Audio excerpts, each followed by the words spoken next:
Greetings and welcome to another video of the Hindu vocab series. My name is Prashant Dhawan. So without wasting a single moment, let us begin. देखिए आज पहले vocabulary cover करेंगे, उसके बाद video के and में जो पिछली वीडियो में हमने एसएससी सीजीएल के जो हमने एमसीक्यू डिस्कस किए थे लास्ट वीडियो में वो हम डिस्कस करेंगे, ठीक है।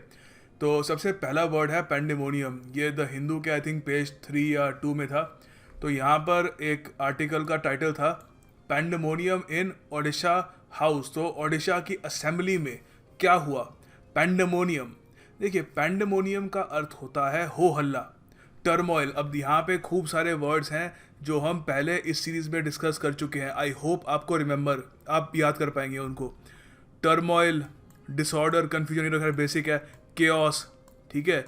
Commotion, disturbance, tumult we have discussed specifically, ठीक है। और उसके अलावा टर्बुलेंस, मेहम, हैवॉक, ये सब के सब इसके सिनोनिम है पैंडेमोनियम के। और ये एक क्या है? नाउन।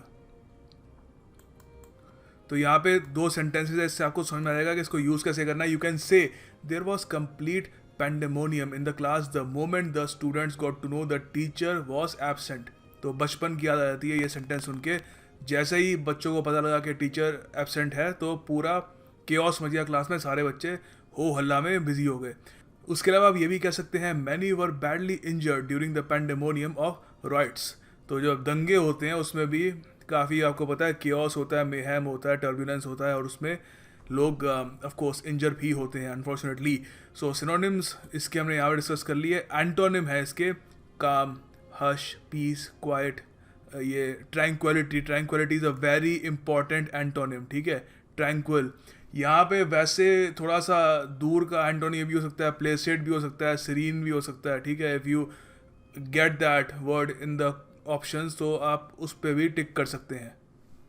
देखिए अगला वर्ड जो है इसको वेरी वेरी इंपॉर्टेंट की श्रेणी में रखिएगा, काफ़ी बार एग्ज़ाम में आ चुका है।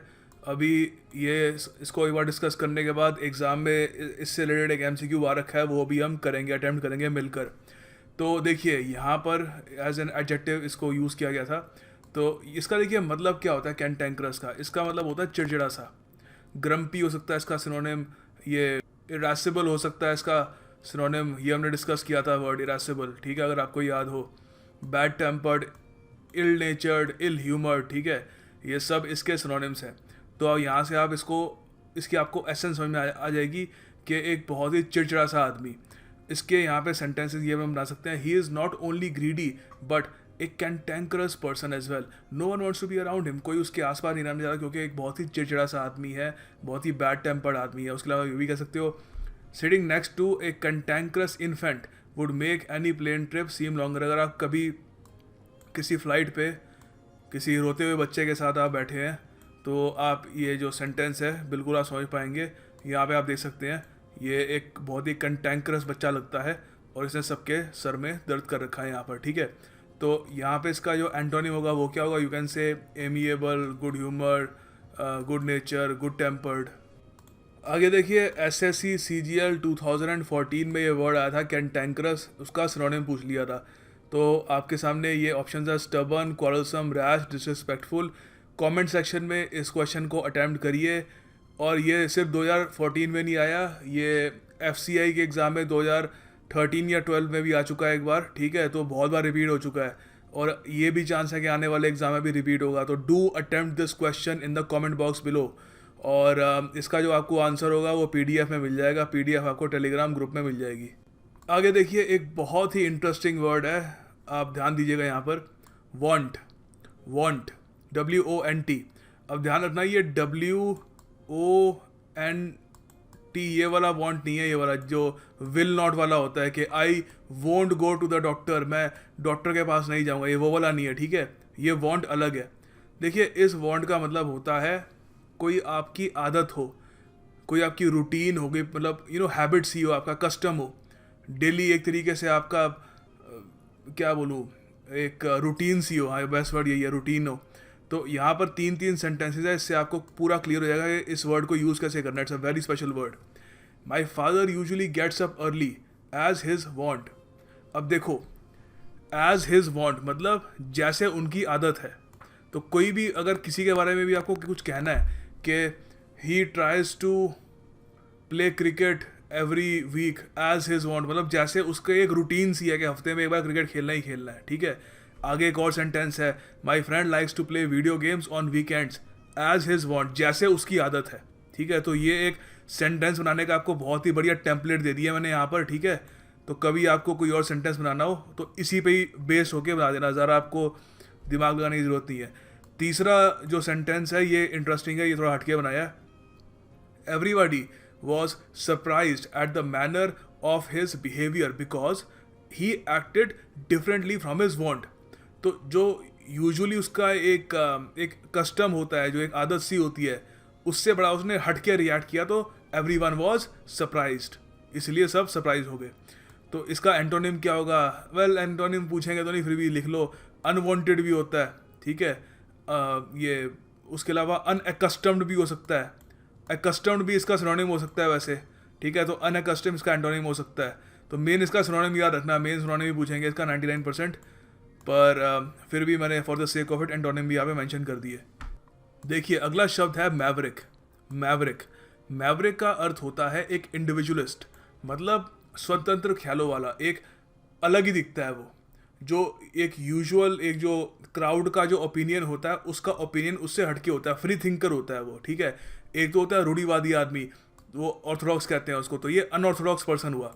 अनकन्वेंशनल, ओरिजिनल, ठीक है, ट्रेंड सेटर, क्योंकि सीधी सी बात है, आप अगर ओरिजिनल हो तो ही आप ट्रेंड सेट करोगे, आप नई चीज़ शुरू करोगे आप। तो स्वतंत्र विचारों वाला सबसे बढ़िया इसका मतलब है मैवरिक का। तो यहाँ पे कुछ सेंटेंसेस है, इससे आपको और क्रिस्टल क्लियर हो जाएगा। You can say many consider Shashi Tharoor to be the maverick of the Congress party. तो कांग्रेस पार्टी का काफ़ी लोग मानते हैं कि वो स्वतंत्र विचारों वाले हैं, मोदी जी की तारीफ कर देते हैं, खुल के जो उनको कहना होता है कह देते हैं, इतना कोई पार्टी लाइन पे हो, इतना मतलब डिपेंड नहीं करता कि जो वही बोलना है जो पार्टी कह रही है। उसके अलावा आप ये भी कह सकते हो, major multinational corporations want independent minds, mavericks and free thinkers who can come up with new ideas। तो उनको क्या नहीं चाहिए? देखो मैवरिक का एंटोनिम होता है कन्फॉर्मिस्ट। कन्फॉर्मिस्ट होता है जो रीति रिवाज चल रहे हैं उसमें ही बस अपने आप को ढाल ले, कुछ रूढ़िवादी आदमी, ऑर्थोडॉक्स। तो उनको वो लोग नहीं चाहिए होते, उनको चाहिए होते हैं क्रिएटिव पीपल हु हैव बहुत ज़्यादा उनके फ्री थिंकर्स होता, कि उनको नए आइडियाज़ दें और उन्हीं आइडियाज़ को वो आगे बेच के और पैसे कमाएं। सो आगे आप ये सेंटेंस भी लिख सकते हैं, as long as the company president acts like a maverick by ignoring his advisers he will have no friends at his own business. तो ज़रूरी नहीं है कि मैवरिक होना हमेशा अच्छी बात ही हो। तो when you are the president of a company, तो सीधी सी बात है, आप बिल्कुल ही स्वतंत्र विचारों वाले नहीं हो सकते, आपको काफ़ी हद तक you have to be a responsible person. तो अगर आप हाई पोस्ट पे हैं, तो अगर आप मैवरिक की तरह व्यवहार रखते हैं अपना, तो ऑफकोर्स आपको प्रॉब्लम आने वाली है। सो याद रखिएगा, मैवरिक, स्वतंत्र विचारों वाला।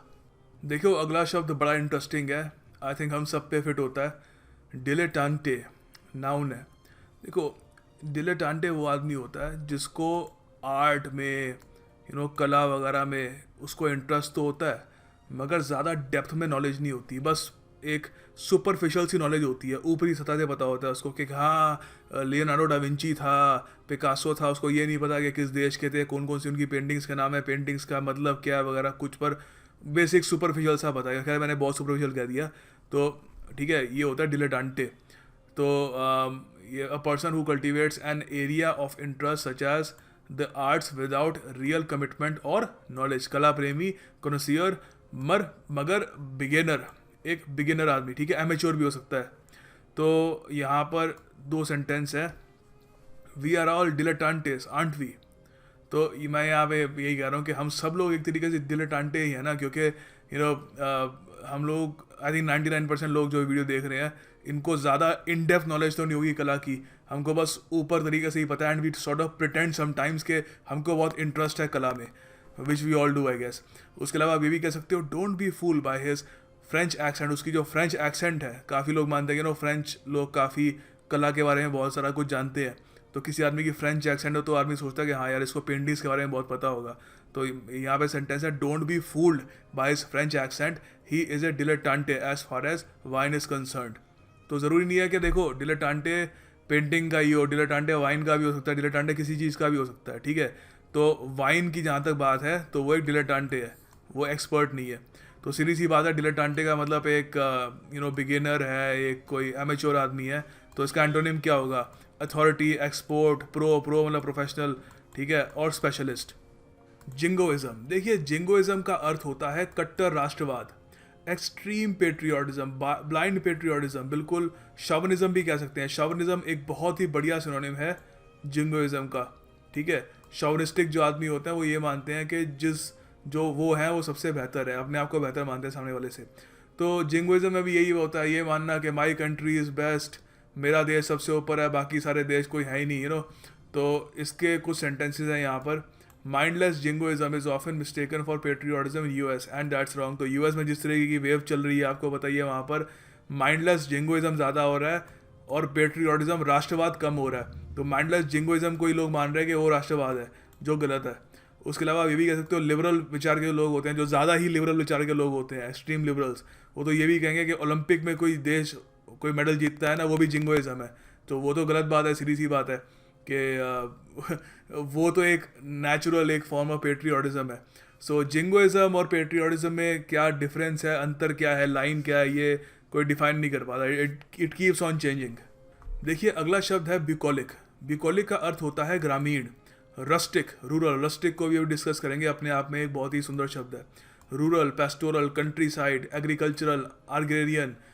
कुछ जगह इसको अनसोफिस्टिकेटेड भी कहते हैं, मगर इतना यूज़ करते हैं नहीं है, तो उन्होंने लिखा नहीं यहाँ पे, पर फिर भी अनसोफिस्टिकेटेड भी कुछ बुक्स में आपको मिलेगा इसका सिनोनिम। सो एनीवे यहाँ पर एक सेंटेंस है, I could not believe my sister's vision of a perfect life included a bucolic house in the middle of nowhere. Middle of nowhere मतलब जहाँ पे इतनी सिविलाइजेशन नहीं है, इतने घर लोग इतने बड़ा, वहाँ पे मॉल नहीं है, बहुत ही रिमोट सी जगह। तो कई लोग होते हैं उनको न्यूयॉर्क जाना, उनको न्यूयॉर्क नहीं जाना, उनको सिडनी नहीं जाना, उनको एम्स्टर्डम नहीं जाना, वो चाहते हैं कि एक कंट्री साइड में रूरल एरिया में छोटा सा उनका घर हो और बड़ी सादी सी वो ऐसी ज़िंदगी बताए, ब्यूकोलिक लाइफ बताए, ठीक है। मैं उनमें से नहीं हूँ। तो यहाँ पे सेंटेंस है, यहाँ पे एंटोनिम है इसके, ऑफकोर्स यू कैन से अर्बनाइज हो सकता है इसका एंटोनिम, मेट्रोपॉलिटन, सब इसके एंटोनिम होंगे। रस्टिक, देखियो रस्टिक और ब्यूकोलिक में फ़र्क ये है, रस्टिक को आप ये भी कह सकते हो प्लेन, सादा सा, सिंपल फैशन वाला। अब काफ़ी पोइट्री होती है उसमें, ज़्यादा भारी वर्ड्स नहीं यूज़ करते, बड़ी सिंपल वोकेबलरी होती है, ऐसी वोकेबलरी होती है जिसको समझने के लिए आपको ये मेरी सीरीज़ फॉलो करने की ज़रूरत नहीं है। तो बड़ी रस्टिक सी पोइट्री होती है, सादी सी पोइट्री होती है, ठीक है। तो क्या वो रस्टिक पोइट्री है, सिंपल सी प्लेन फैशन वाली। और दूसरा मतलब इसका ये तो है ही कि रूरल, कंट्री साइड वाला, ठीक है, ग्रामीण व्यक्ति, सादा ज़्यादा इसका मीनिंग है, ठीक है। सादे के बाद आएगा ग्रामीण व्यक्ति वगैरह। तो खूब यूज़ करते हैं rustic song, rustic theme for a hotel, ठीक है। तो यहाँ पर एक सेंटेंस है, गुरदास मान हैज संग मैनी रस्टिक सॉन्ग्स। बहुत सारे सादे गाने होते हैं उनके, ठीक है, बड़े गाँव वगैरह से जुड़े होते हैं। और उसके अलावा भी कह सकते हो the hotel had a rustic charm. तो काफ़ी सारे होटल वगैरह होते हैं, उन्होंने थीम ही रखा होता है रस्टिक। अंदर घुसो, लस्सी का गिलास पकड़ा देंगे, चारपाइयाँ होंगी वगैरह, तो बड़े रस्टिक सा थीम होता है उनका, ऐसा, ठीक है। बिल्कुल ऐसा तो नहीं, पर कुछ कुछ ऐसा। तो रस्टिक का जो एंटोनिम होगा वही होगा कॉस्मोपॉलिटन, सोफिस्टिकेट, मेट्रोपॉलिटन भी हो सकता है, ठीक है। तो याद रखिएगा रस्टिक। विलो द विस्प, देखिए एक क्वेश्चन मैंने पूछा था आपसे कल, आई थिंक बहुत लोगों का गलत गया। देखो इसका अर्थ ये मार्सलैंड नहीं होता, पता नहीं क्यों लोगों ने मार्सलैंड बोल दिया। इसका आंसर होता है अनरियल इमेजिनिंग, ठीक है। तो अनरियल इमेजिनिंग मतलब, इमेजिनिंग तो ऐसी कल्पना होती है, कल्पना भी ऐसी हो सकती है जो रियलिटी से थोड़ी बहुत जुड़ी हुई हो। जैसे मैं कल्पना करता हूँ कि 2030 के बाद इंडिया शायद ओलंपिक्स होस्ट करे, तो आदमी कह सकता है कि हाँ हो भी सकता है ऐसा। मगर अनरियल कल्पना भी होती है, मैं चाहता हूँ कि अगले साल दिल्ली मॉरिशस बन जाए, तो ऐसा तो होगा नहीं, तो अनरियल इमेजिनिंग हो गई है। तो यहाँ पर एक सेंटेंस है बहुत बढ़िया, यूनिवर्सल बेसिक इनकम। आपको यूनिवर्सल बेसिक इनकम क्या होती है कि हर बंदे को एक बेसिक इनकम मिले ही मिले, तो जिससे वो अपना खाना पानी वगैरह चला सके। तो यूनिवर्सल बेसिक इनकम एक ऐसा एक विलो द विस्प है जो पॉलिटिशियंस बहुत ही लंबे समय तक उसका पीछा करने की कोशिश कर रहे हैं कि जनता को एक बार ये दे दो, जनता बिल्कुल खुश हो जाएगी, ठीक है।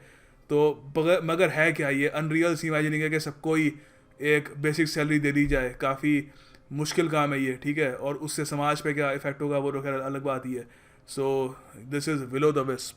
देखिए अगला यहाँ पे क्वेश्चन ये वाला था, पाम ऑफ का मतलब बताना था। पाम ऑफ का देखिए अर्थ होता है कोई चीज़ है आपके पास जिससे आप छुटकारा पाना चाहते हैं, तो आप दूसरे को वो चिपका देते हैं विद अ वेरी काफ़ी चालाकी से दूसरे को आप पकड़ा देते हैं वो, ठीक है।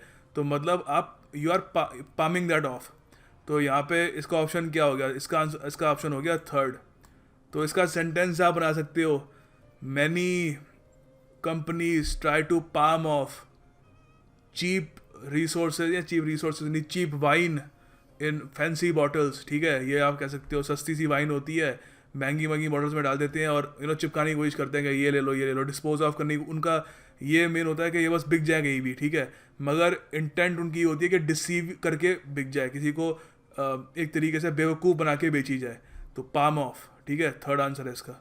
And finally the task of the day, आपको यहाँ पर सेंटेंसेस बनाने हैं रस्टिक, मैवरिक और वोंट पर। तो प्लीज़ एक इस पर अटैम्प्ट ज़रूर करिएगा। Do make sentences. अगर आप बिज़ी हैं या शाई हैं, कॉय हैं, ठीक है, अगर आप कॉय व्यक्ति हैं तो please support other people who are attempting, और अगर आप वो भी करना नहीं चाहते तो एटलीस्ट बाकियों के सेंटेंस पढ़ ही लीजिएगा। आप कुछ ना कुछ गेन करोगे, कुछ ना कुछ सीखोगे। लोग बहुत ज़्यादा बढ़िया सेंटेंसेस बना रहे हैं आजकल, लंबे लंबे सेंटेंसेस होते हैं, कई लोग तो पैराग्राफ ही लिख देते हैं, बहुत कुछ सीखने को मिलता है। So please go through the comment. अगर आप कुछ भी नहीं करना चाहते तो कम से कम उतना तो कर ही लीजिएगा, आपको बहुत बेनिफिट मिलेगा। Thank you for watching, I will see you tomorrow.